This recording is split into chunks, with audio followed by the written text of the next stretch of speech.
नमस्कार दोस्तों, डेट आज की 21 मार्च 2026 है। स्वागत है आपका एडिटोरियल डिस्कशन में। 3 इश्यूज आज हम डिस्कस करेंगे। सबसे पहले आर्टिकल डिस्कस करेंगे महाड़ सत्याग्रह के बारे में।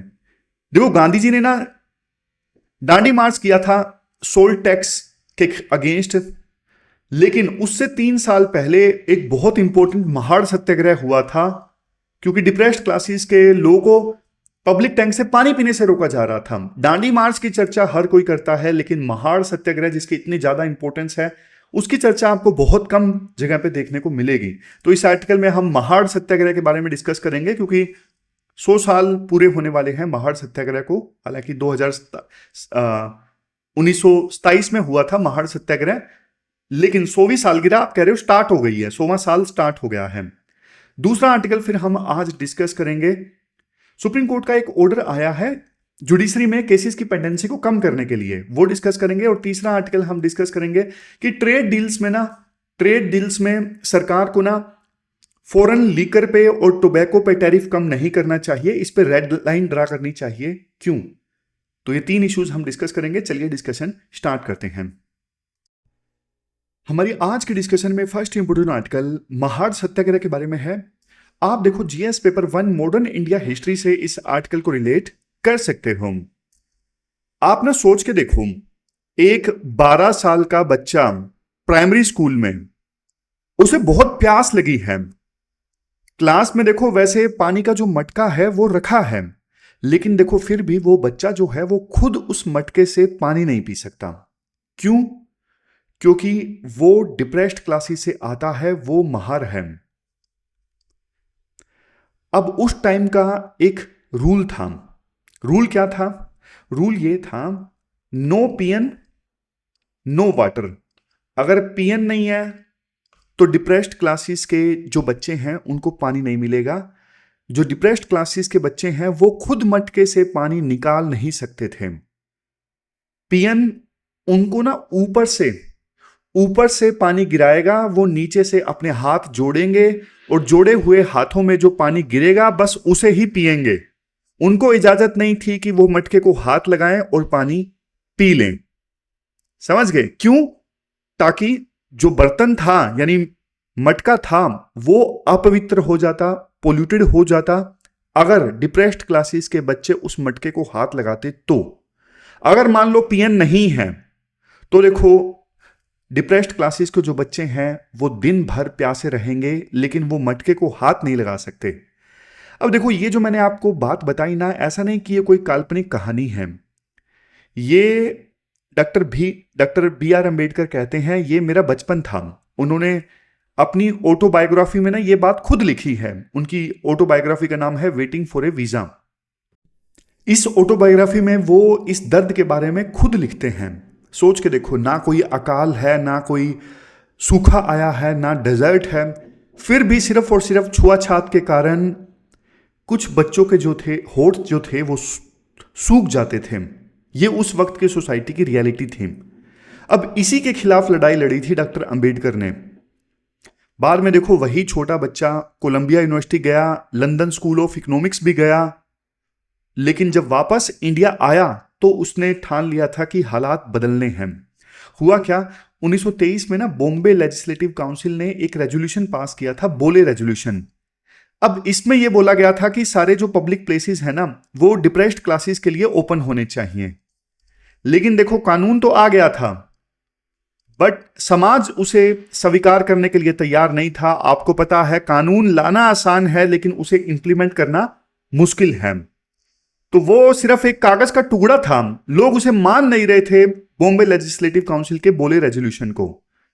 फिर 1 साल बाद 1924 में महाड़ म्युनिसिपैलिटी ने भी इसे अडॉप्ट कर लिया, लेकिन बात वही, इसे इंप्लीमेंट नहीं किया जा रहा था। तो फिर देखो, डॉक्टर अंबेडकर ने यह डिसाइड किया कि मुझे कुछ करना होगा इस चीज को तोड़ने के लिए। उन्होंने एक ऑर्गेनाइजेशन बनाई, बहिष्कृत हितकर्मी सभा। ये डॉक्टर अंबेडकर के द्वारा इस्टेब्लिश की गई थी। तो डॉक्टर अंबेडकर ने ना 20 मार्च 1927 को अंबेडकर अपने हजारों फॉलोअर्स को लेकर महाड़ में एक जगह है छपदार ताले, जो ये छवदार टाले है ना, इसको छवदार टैंक भी कहा जाता है। इस टैंक में जो कि महाड़ में है, वहां पर वो गए और उन्होंने ना, वो नीचे झुके और उन्होंने इस टैंक से पानी पिया। तो ये पहली बार था कि जो पानी पिया गया था इस टैंक से, वो एक अधिकार के तौर पे पिया गया था, ना कि चैरिटी के तौर पे, ना कि दया भाव के तौर पे। जैसे ही अंबेडकर ने इस टैंक से पानी पिया, फिर उनके जो हजारों फॉलोअर्स थे, उन्होंने भी ह्यूमन डिग्निटी को असर्ट करते हुए इस टैंक से पानी पिया। और सदियों से जो उन्हें रोका जा रहा था कि वो अपने आप से इस टैंक से पानी नहीं पी सकते, उन्होंने उस चीज को इग्नोर किया और अपने अधिकारों को असर्ट किया। लेकिन क्या समाज ने बाद में डिप्रेस्ड क्लासेस के इस राइट को स्वीकार कर लिया? आंसर है नो। जब देखो अंबेडकर के फॉलोअर्स वापस जा रहे थे ना, तो देखो कुछ फॉलोअर्स पे अटैक किया गया और जो बैलगाड़ियों में वो आए थे, बैलगाड़ियों को भी तोड़ दिया गया। बाद में जो ये टैंक था, छवदार टैंक, इसको प्यूरिफाई किया गया गाय के गोबर से और गाय के यूरिन से। तो मतलब ये तो देखो वही वाली बात हो गई कि एक इंसान जो है वो तो प्योर नहीं है, लेकिन गाय का जो गोबर है वो प्योर है। ये तो वही वाली बात हो गई। तो इंसान की डिग्निटी की तो धज्जियां उड़ाने वाली बात हो गई है। लेकिन देखो अंबेडकर ने हार नहीं मानी। उन्होंने महाड़ 2.0 लॉन्च किया दिसंबर में उन्होंने महाड़ 2.0 लॉन्च कर दिया। 25 दिसंबर 1927 को अंबेडकर फिर से वहां पे पहुंचे और उन्होंने ना वहां पे मनुस्मृति की जो किताबें थी ना, वो जला दी। स्कॉलर इल्नोर जेलियट बोलते हैं कि ये जो मूवमेंट था ना, डॉक्टर अंबेडकर ने वहां पे मनुस्मृति की किताबें जलाई, ये दलित पॉलिटिकल अवेकनिंग में ना, यानी दलित जो पॉलिटिकली जाग गए थे, उस चीज में ना एक टर्निंग पॉइंट साबित हुआ। लेकिन देखो कुछ लोगों ने फिर से इसका विरोध किया। मतलब बहुत सारे ऐसे लोग थे जो कास्टिज्म से प्रेरित थे। उन्होंने ना डॉक्टर अंबेडकर के खिलाफ केस फाइल कर दिया कोर्ट्स में केस फाइल कर दिया कि आप इस पब्लिक टैंक को एक्सेस नहीं कर सकते, आपने क्यों एक्सेस किया।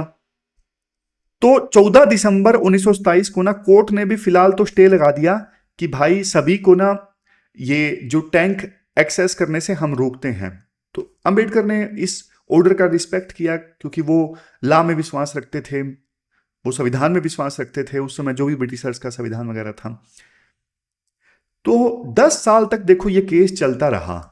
फाइनली ये 1927 की बात है जब कोर्ट ने स्टे लगा दिया था कि आप पब्लिक टैंक को एक्सेस नहीं कर सकते।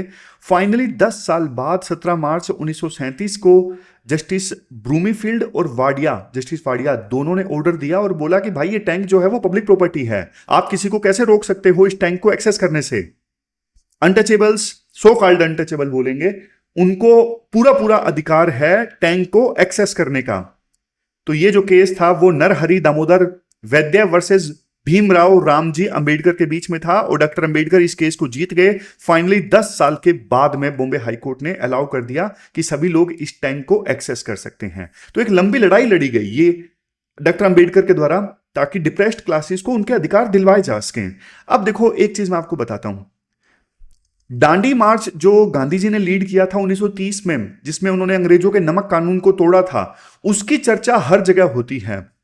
लेकिन उससे पहले जो महाड़ सत्याग्रह डॉक्टर अंबेडकर के द्वारा लीड किया गया, जिसने कास्टिज्म की बेड़ियों को तोड़ा और डिप्रेस्ड क्लासेस को उनके अधिकार दिलवाया कि वो पब्लिक टैंक से पानी तक नहीं पी सकते थे, लेकिन इसकी चर्चा आपको बहुत कम जगह पे देखने को मिलेगी।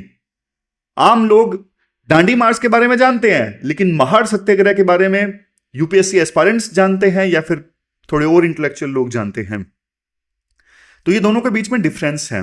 डिफरेंस मैं इसलिए बता रहा हूं, कई बार ना यूपीएससी इस प्रकार का क्वेश्चन पूछ लेती है, जैसे 2015 में पूछा था, Mahatma Gandhi and doctor Ambedkar despite having divergent approaches and strategies had a common goal of amelioration of the downtrodden. ये क्वेश्चन 2015 में यूपीएससी ने पूछ लिया था।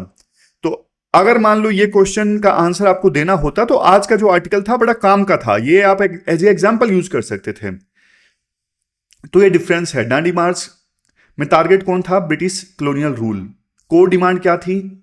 जो नमक का कानून था उसे खत्म करवाना और इकोनॉमिक फ्रीडम दिलवाना। तो कॉलोनियल अथॉरिटी ने टैक्स रिमूव कर दिया बाद में। सिग्निफिकेंस, ये सेल्फ गवर्नेंस के लिए इंपॉर्टेंट था दांडी मार्च। लेकिन महाड़ सत्याग्रह की बात करें तो ये तो देखो इक्वेलिटी के लिए ज्यादा था, और ऐसा कोई अंग्रेजों ने कानून नहीं बनाया। महाड़ सत्याग्रह के बाद में 10 साल तक कोर्ट में लड़ाई लड़ी डॉक्टर अंबेडकर ने, तब जाके पब्लिक टैंक्स को यूज करना अलाउ किया गया डिप्रेस्ड क्लासेस के लिए। तो ये इक्वेलिटी के लिए इंपॉर्टेंट था, एक्सटर्नल एग्रेसर नहीं था, ये समाज को सुधारने के सिलसिले में ज्यादा इंपॉर्टेंट था। समझ गए? और देखो, आपने कभी एक चीज नोटिस की, जो आर्टिकल 15 है ना, उसमें एक टैंक वर्ड का इस्तेमाल किया गया है, वेल, टैंक, बाथिंग घाट। ये क्यों है? ये वर्ड्स आपको आज के समय में ये वर्ड जो है वो इरिलेवेंट लगेंगे, लेकिन महाड़ सत्याग्रह क्यों किया था डॉक्टर अंबेडकर ने? क्योंकि पब्लिक टैंक्स को एक्सेस नहीं किया जा रहा था, एक्सेस नहीं करने दिया जा रहा था डिप्रेस्ड क्लासेस के लिए, तो उन्होंने लड़ाई लड़ी। इसी वजह से महाड़ सत्याग्रह से इन्फ्लुएंस होके ही ये आर्टिकल 15 में ये वेल, टैंक, बाथिंग घाट जो वर्ड्स हैं वो यूज किए गए हैं, और वहीं से आर्टिकल 17 का जो ओरिजिन है वो आप ट्रेस कर सकते हो। मतलब ये सब जो लड़ाइयां लड़ी डॉक्टर अंबेडकर ने, उसी के इन्फ्लुएंस में अनटचेबिलिटी को पूरी तरह से बैन किया गया आर्टिकल 17 में। समझ गए? तो कुल मिला के देखो ये आर्टिकल था, और काफी बढ़िया आर्टिकल है। फिर राइटर बोलते हैं देखो 100 साल पूरे हो जाएंगे, मतलब अभी तो 2026 चल रहा है, 21 मार्च 2026 है, लेकिन 100वीं सालगिरह में हम एंटर कर गए हैं। तो आज भी नेशनल क्राइम रिकॉर्ड ब्यूरो का डेटा कहता है SC ST कम्युनिटीज के अगेंस्ट काफी क्राइम होते हैं।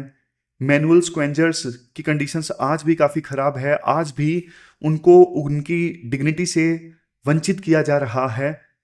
तो जिन्होंने आर्टिकल लिखा है ना, संजय हेगड़े, वो प्रपोज करते हैं कि 2026-23 का ये जो साल है, ये ईयर ऑफ ऑनेस्ट रिकॉर्डिंग, यानी सच्ची आत्मा मंथन के रूप में, सच्चा आत्मा मंथन के रूप में ऑब्जर्व किया जाए ये साल।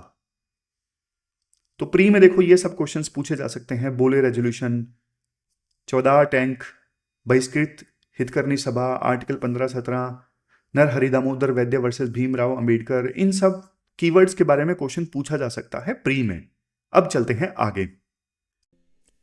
इसके बाद देखो जुडिशरी में जो केसेस की पेंडेंसी काफी ज्यादा है ना, उस पर सुप्रीम कोर्ट का एक वर्डिक्ट आया है। आपने सिलेबस में GS पेपर 2 के इस टॉपिक से आर्टिकल को रिलेट कर सकते हो। देखो आज के समय में ना सुप्रीम कोर्ट में 92,000 केसेस पेंडिंग है, हाई कोर्ट्स में 64 लाख केसेस पेंडिंग है, और लोअर कोर्ट्स में तो देखो 5 करोड़ के आसपास केसेस पेंडिंग हैं। और फेमस कहावत तो आपने सुनी है, justice delayed is justice denied. किसका कोट है ये WE ग्लैडस्टोन का कोट है।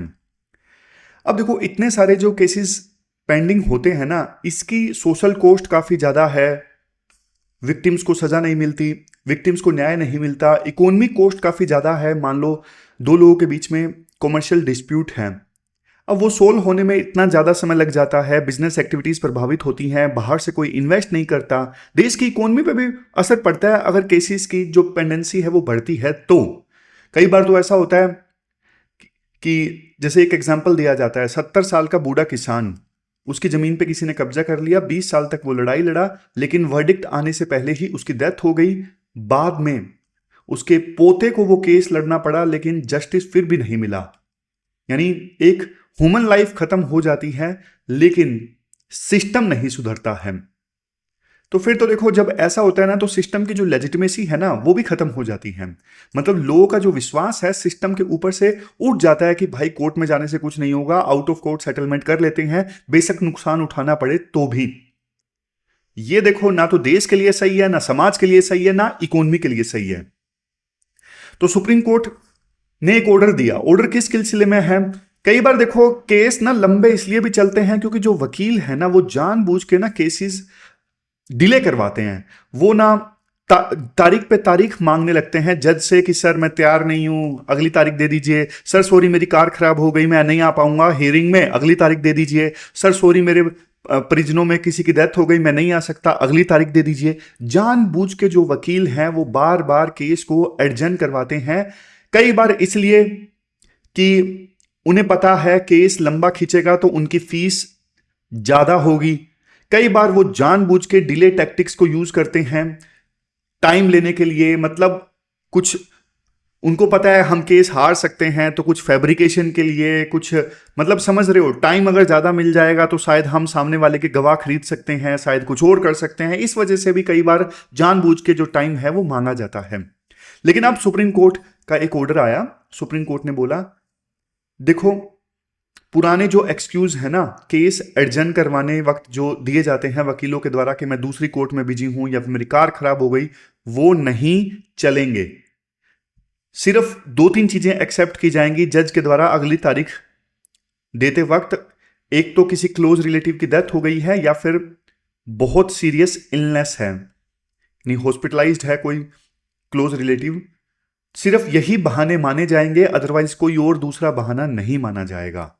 पहली चीज सुप्रीम कोर्ट ने यह कर दी कि अब जो केस का जो एडजर्नमेंट है अगली तारीख जो दी जाती है वो इतना आसानी से नहीं दी जाएगी।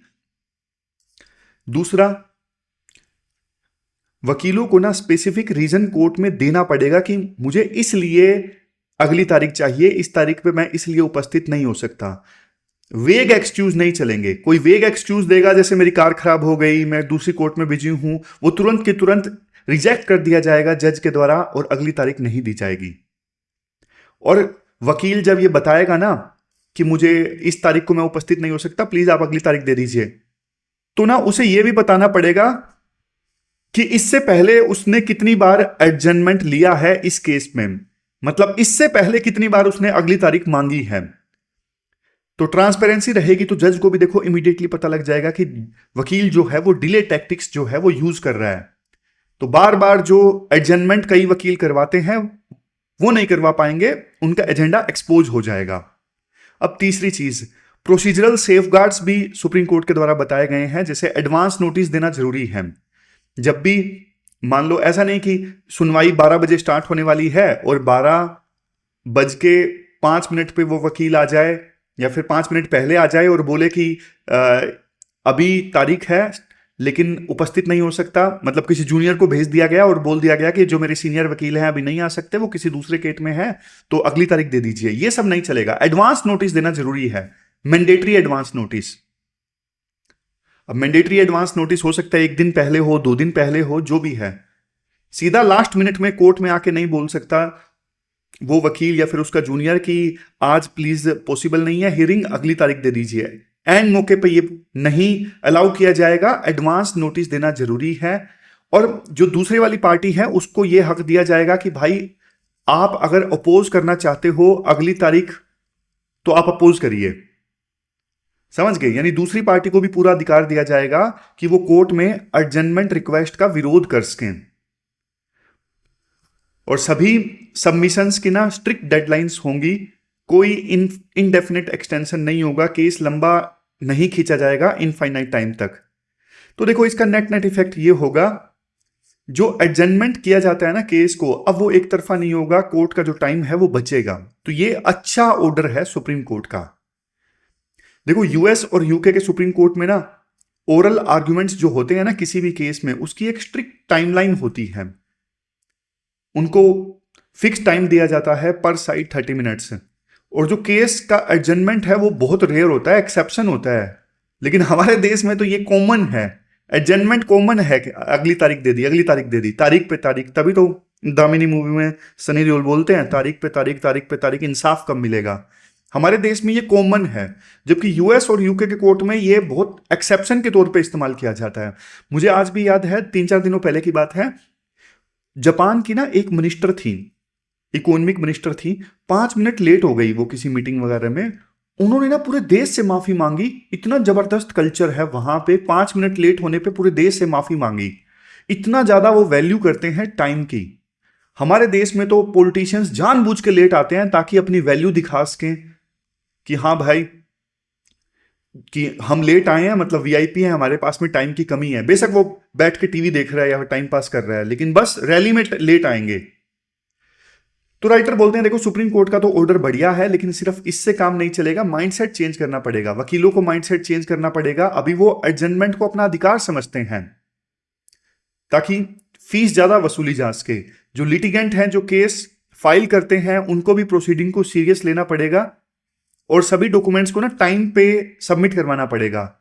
जज उनको भी स्ट्रिक्ट होना पड़ेगा, उनको कोई हेजिटेशन नहीं होनी चाहिए कि वो वकीलों को साफ साफ मना कर सकें कि भाई मैं अगली तारीख नहीं दूंगा। अभी वो क्या करते हैं, वो मान जाते हैं वकीलों की बात और अगली तारीख दे देते हैं, लेकिन नहीं, उन्हें स्ट्रिक्ट होना पड़ेगा। फिर लास्ट में राइटर बोलते हैं, देखो आर्टिकल 21 है, right to life and personal liberty. अब एक केस है Hussainara Khatoon versus home secretary state of Bihar. इस केस में सुप्रीम कोर्ट ने यह बोला था, राइट टू स्पीडी ट्रायल जो है वो एक फंडामेंटल राइट है। इसमें क्या हुआ था, एक वकील थी, उन्होंने ये देखा कि भाई बिहार की जेलों में ना इतने सारे कैदी तो ऐसे हैं कि जिस क्राइम में उन्हें गिरफ्तार किया गया है ना, उससे ज्यादा सजा तो, उस क्राइम में जितनी मैक्सिमम सजा हो सकती है ना, उससे ज्यादा सजा तो ऑलरेडी उन्होंने जेल में काट ली है, लेकिन अभी उनका केस स्टार्ट ही नहीं हुआ है। तो वकील ने इनके थ्रू, हुसैनारा खातून के थ्रू केस फाइल करवाया था। सुप्रीम कोर्ट ने ऑर्डर दिया था, भाई ऐसे लोगों को तुरंत रिहा करो, जिनको ऐसे क्राइम में गिरफ्तार किया गया है जिसमें जितनी मैक्सिमम सजा हो सकती है उससे ज्यादा सजा तो उन्होंने काट दी है जेलों में, लेकिन अभी ट्रायल स्टार्ट ही नहीं हुआ है, तो उनको रिहा करो तुरंत के तुरंत। तो इसी केस में सुप्रीम कोर्ट ने बोला था, राइट टू स्पीडी ट्रायल जो है वो भी एक फंडामेंटल राइट है, right to life and personal liberty में आता है। इसके अलावा देखो आप ये सारे केसेस भी कोट कर सकते हो आंसर्स में, जैसे अनीता खुशवाहा वर्सेस पुशअप सूडान 2016 का, इसमें सुप्रीम कोर्ट ने बोला था, right to access justice is part of article 21। P Ramachandra Rao versus Karnataka, इसमें बोला था, speedy trial is duty of state. तो ये पूरा आर्टिकल हमने डिस्कस किया और क्वेश्चन ऐसा पूछा जा सकता है, देखो, what are the major factors responsible for huge pendency of cases in Indian courts, suggest measures to overcome the challenge. तो ये पूछा जा सकता है। पूरा आर्टिकल हमने डिस्कस किया, चलते हैं आगे। इसके बाद नेक्स्ट आर्टिकल देखो बिजनेस लाइन का है। आपने सिलेबस में जीएस पेपर सेकंड के इस टॉपिक से आर्टिकल को रिलेट कर सकते हो। आजकल देखो इंडिया ना ग्लोबल लेवल पे ना बहुत सारी ट्रेड डील साइन कर रहा है। जैसे हमने यूके के साथ में फ्री ट्रेड एग्रीमेंट किया, ईयू के साथ में, यूरोपियन यूनियन के साथ में। जब देखो नेगोशिएशन होती है ना, तो हर एक प्रोडक्ट पे नेगोशिएशन होती है। मतलब जैसे यूके ईयू मांग करेगा कि हमारा जो अल्कोहल है वो आपके देश में आने दो, इस पे आप टैरिफ ज़्यादा मत लगाओ, और हमारी जो इन्वेस्टमेंट है उसको आपको प्रोटेक्ट करो बढ़िया से। हर एक चीज़ पे डिस्कशन होती है। और फॉरेन कंट्रीज़ का ना बहुत प्रेशर होता है, वो चाहते हैं कि इंडिया ना उनके लिकर और तंबाकू के जो प्रोडक्ट्स हैं ना उस पर टैक्स कम करें। लेकिन देखो राइटर जो है ना वो सरकार से आह्वान करते हैं कि भाई किसी भी सूरत में ना फॉरेन अल्कोहल और टोबैको को आप ना सस्ता मत होने दो। क्योंकि देखो जो ट्रेड पॉलिसी है ना हमारे संविधान से बड़ी नहीं हो सकती। हमारे संविधान का आर्टिकल 47 क्या कहता है?